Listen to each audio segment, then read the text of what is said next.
E aí pessoal, beleza? Aqui quem fala é o Eric Oliveira e a gente está trazendo mais um vídeo informativo para vocês. Então vamos deixar de enrolação e vamos direto ao assunto. Produção, solta a vinheta, vai!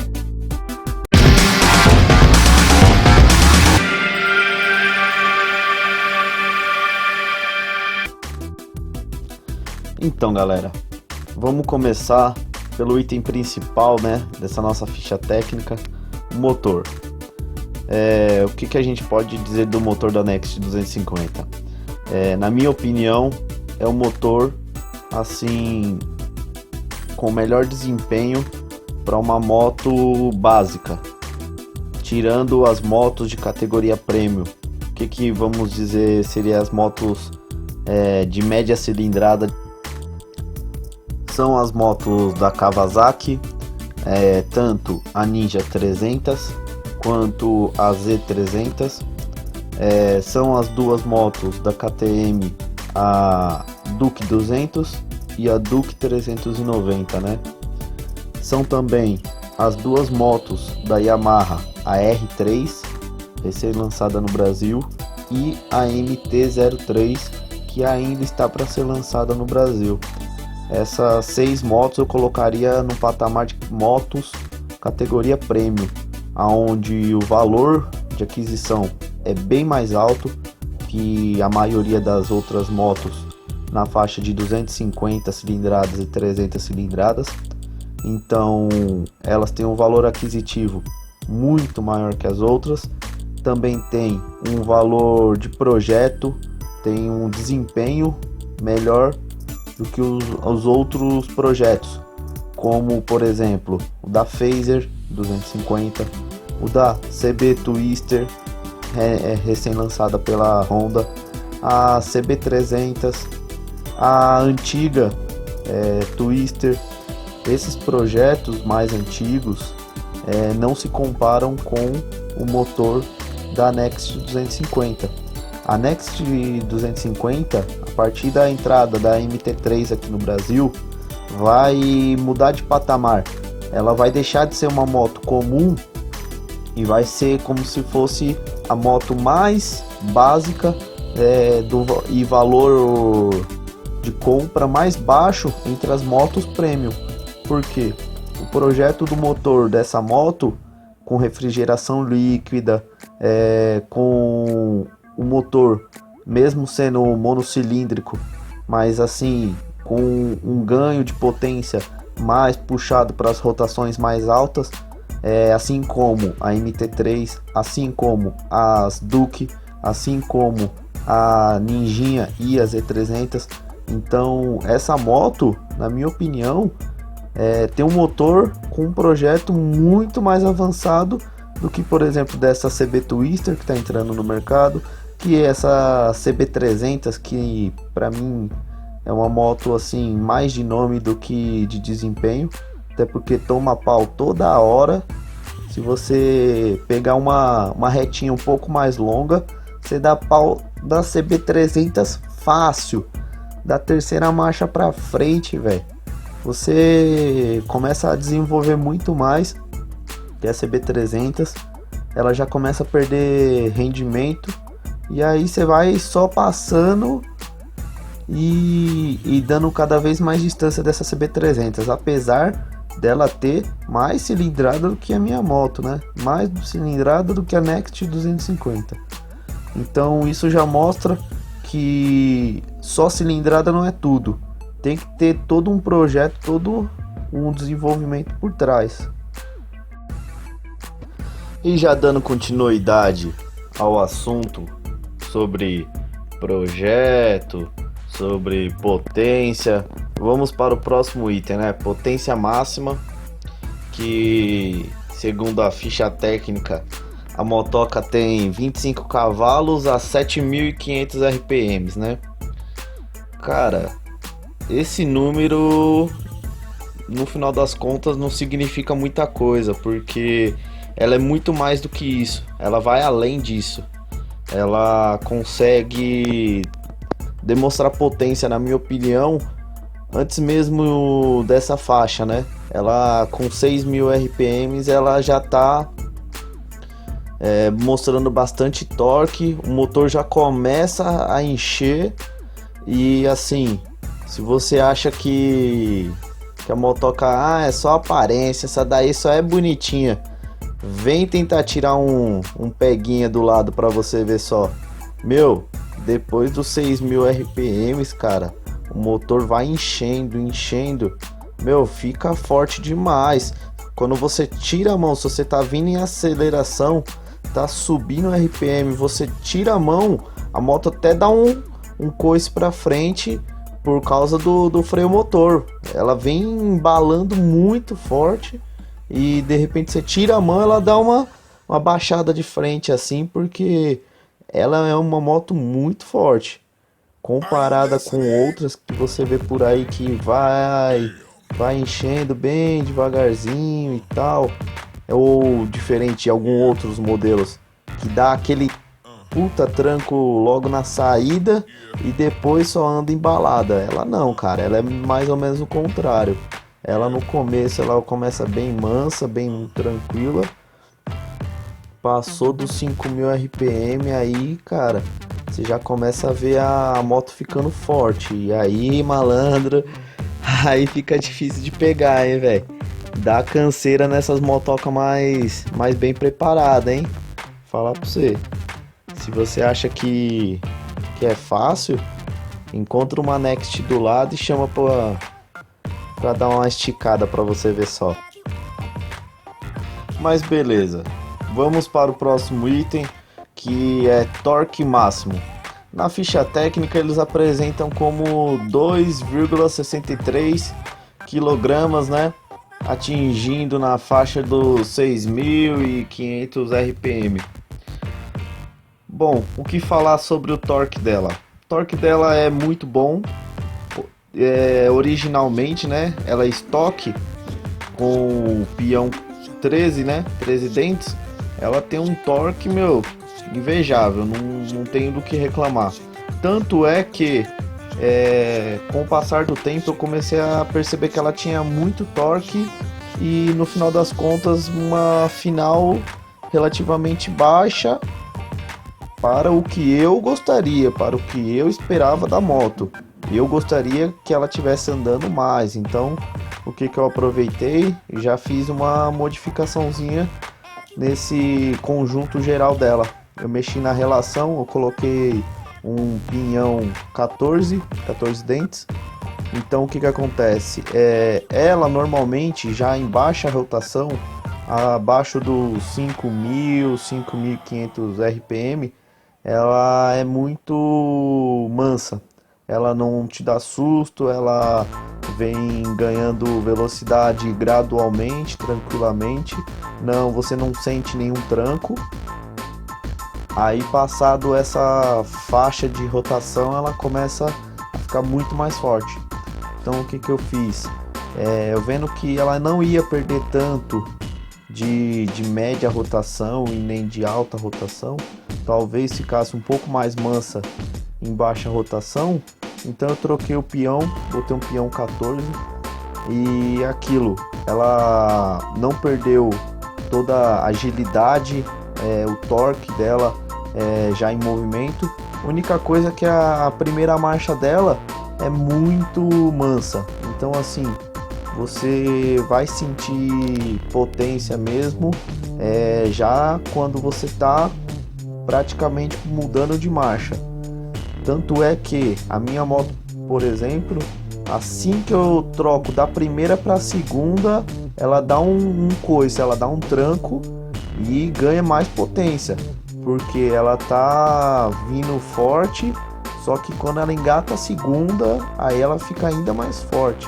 Então assim, ela não vai ficar fraca se você botar um peão 14, ela vai ficar mais mansa a saída dela vai ser tranquila. Qualquer pessoa que está aprendendo a andar de moto, botou um peão 14 nela, não toma susto, não se atrapalha, é tranquilo. A pessoa não tem nenhuma novidade, né? Como a gente fala. não tem novidade para contar. O que acontece? O cara que ele já é mais experiente e ele quer dar uma forçada a mais, meu, na moralzinha, você dá uma queimada de embreagem, meu, parece que você tá botando até mais cavalo na moto. Você dá um toquezinho, ela joga a rotação lá em cima.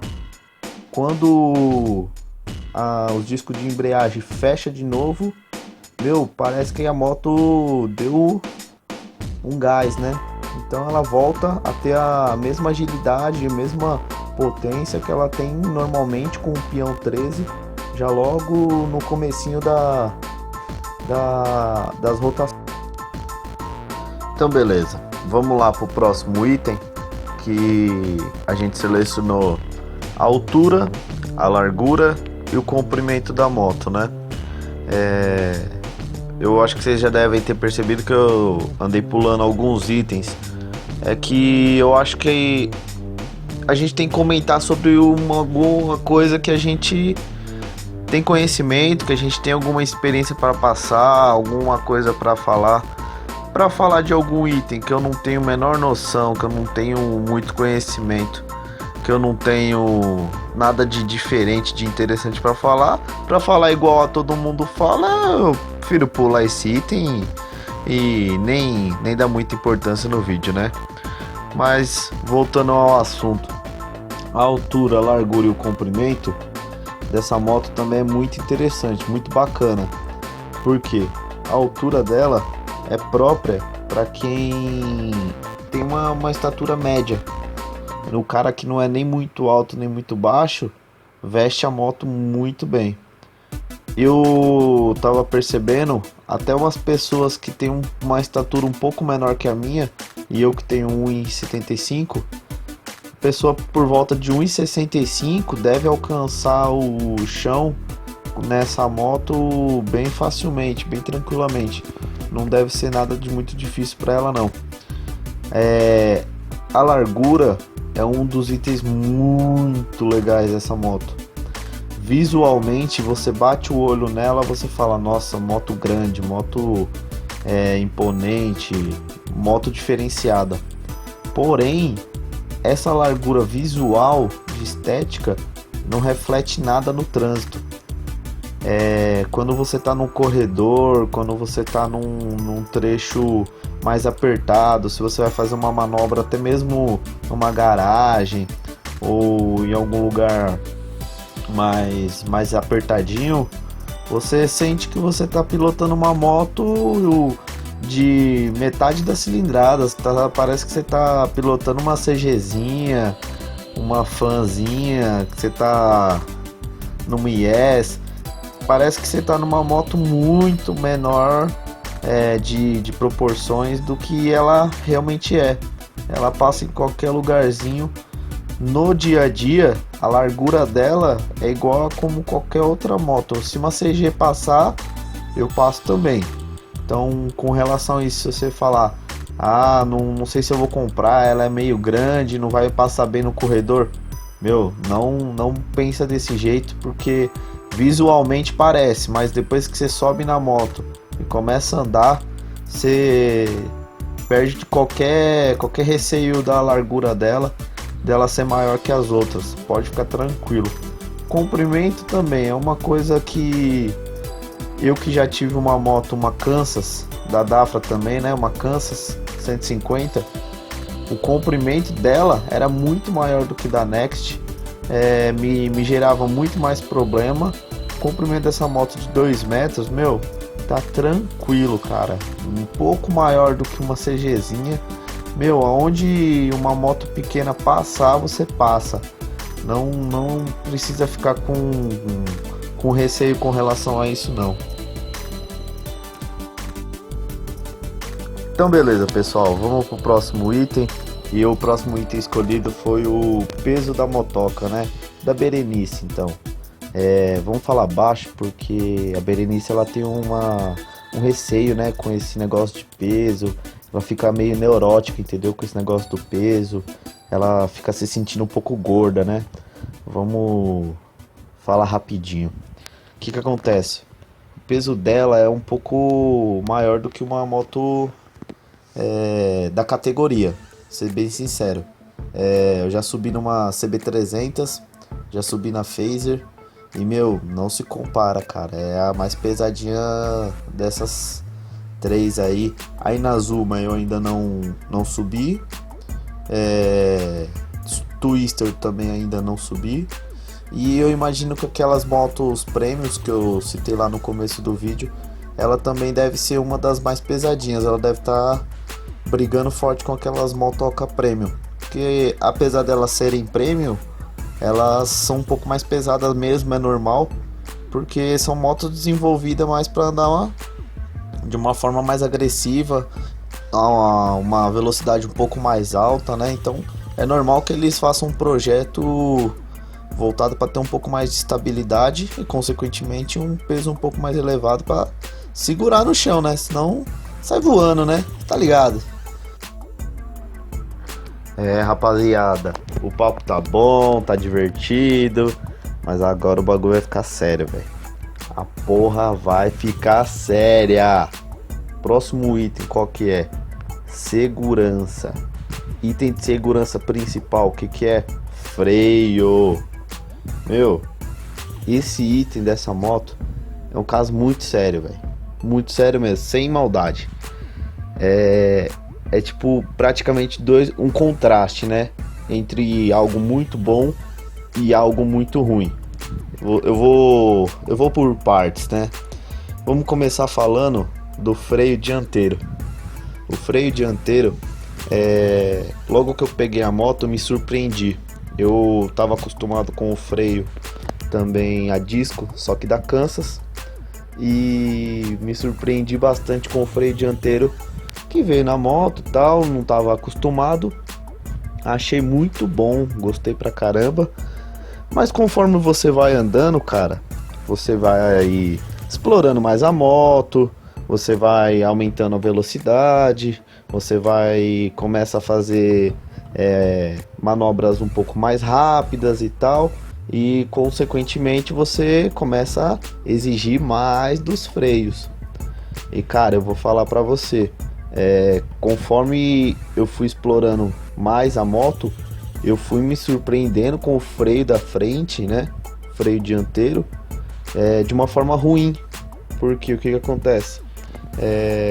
Quanto mais você usa ele, mais ele se torna, vamos dizer, subdimensionado.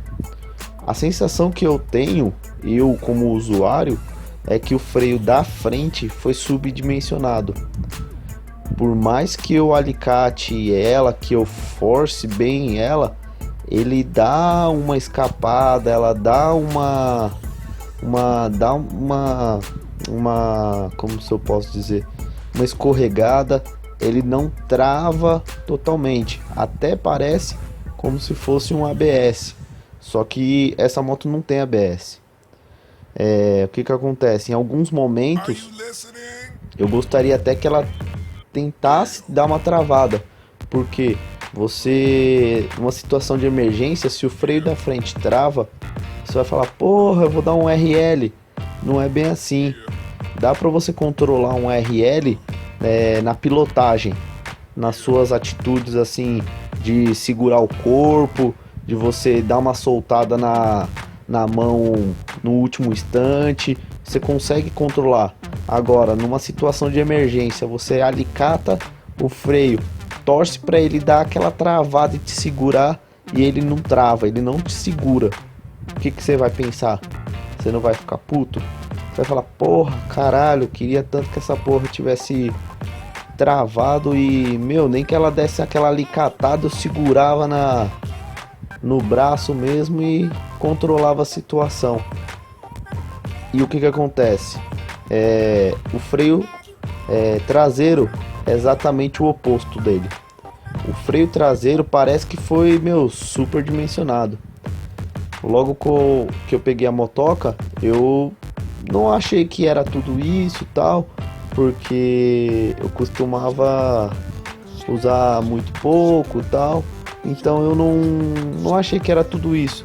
Conforme eu fui usando, que eu fui precisando do freio traseiro, eu fui vendo o quanto ele era bom, o quanto ele travava, e com essa atitude dele travar, segurar mesmo, começou a me deixar meio receoso. Porque você tendo freio traseiro travando, a sua roda traseira travando, a chance de você escorregar, a chance de você perder o controle da traseira, perdeu a traseira, cara, é chão, velho. Não tem o que fazer. O pessoal fala, puta, perdi a frente, não sei o que. Mas, às vezes perder a traseira é pior do que perder a frente, velho. Então é complicado. Eu já tomei uns sustinhos de dar uma brincada e dar uma freada um pouco mais forte com o traseiro. Ela dá aquela escorregada, aí você tem que ir lá e pumba, tirar o pé do freio. Aí ela dá uma soltada, aí você ufa, passou, consegui controlar a situação. Então assim, é complicado, porque de repente numa situação de emergência, o que acontece? Você não consegue dosar muito a questão do pé.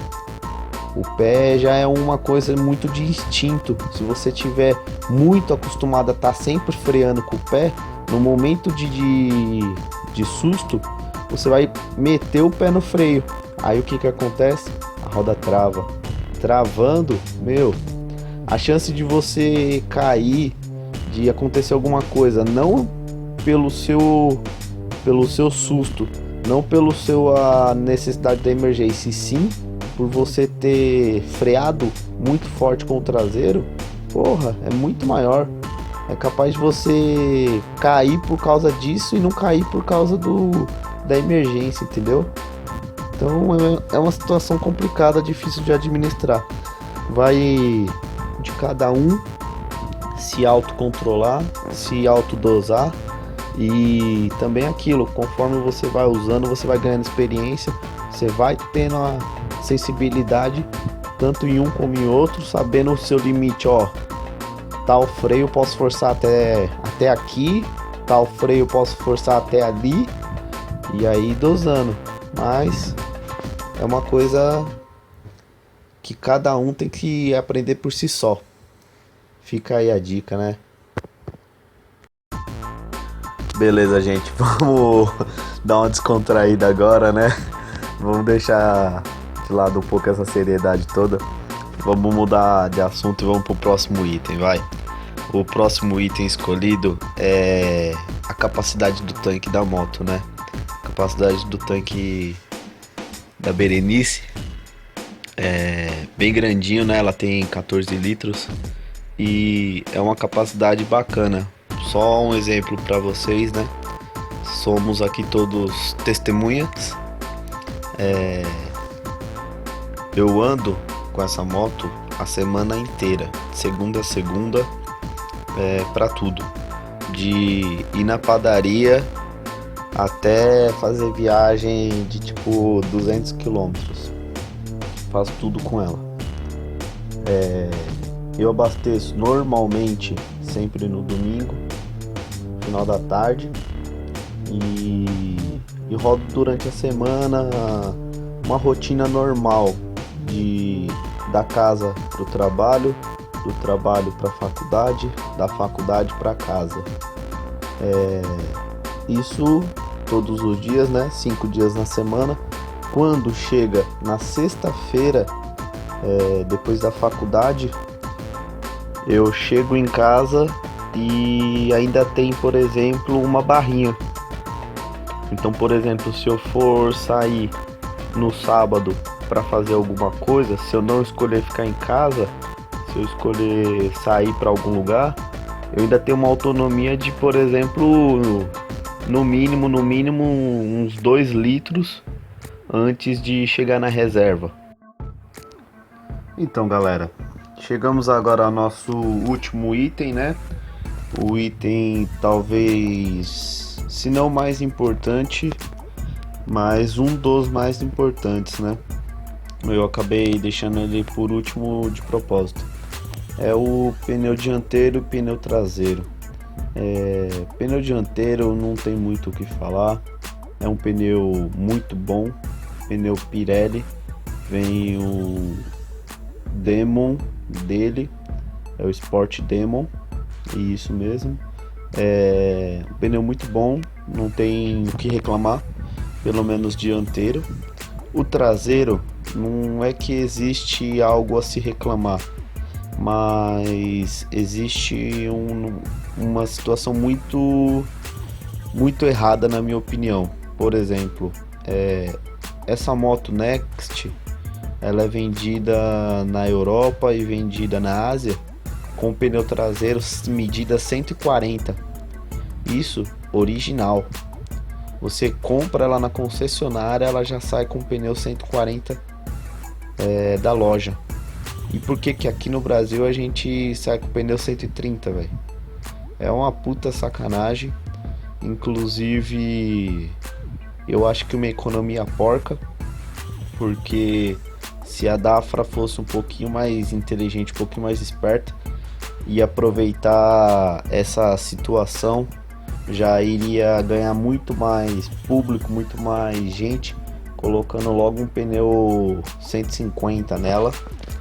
O custo pro fornecedor, né, pro cara que tá produzindo a moto, tá montando a moto, putz, ia ser irrisório perto do que ele ia ganhar vendendo uma moto de 250 com uma medida de pneu de 150, que cabe 150 nela. A minha nesse momento tá com medida 140 e 70 por aro 17.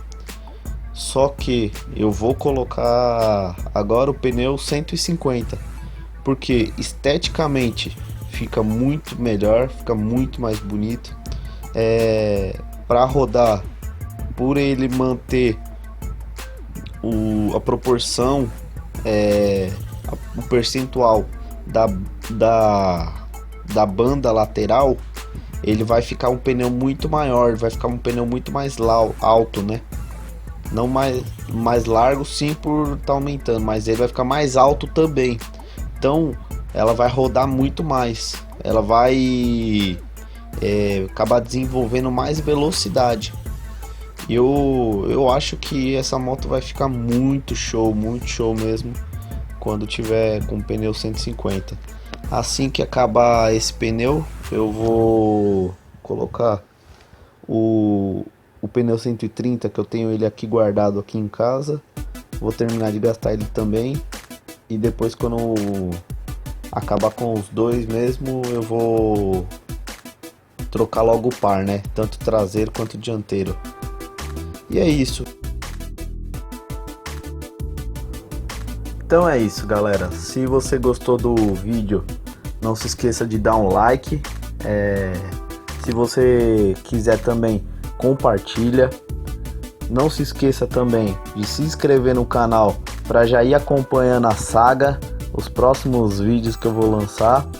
E fiquem aguardando aí, vai ter mais novidades no canal. E agradeço todo mundo que assistiu aí o vídeo até o final, todo mundo que gostou, todo mundo que anda acompanhando e me dando uma força. E é isso aí, galera. Obrigado, valeu e fiquem com Deus.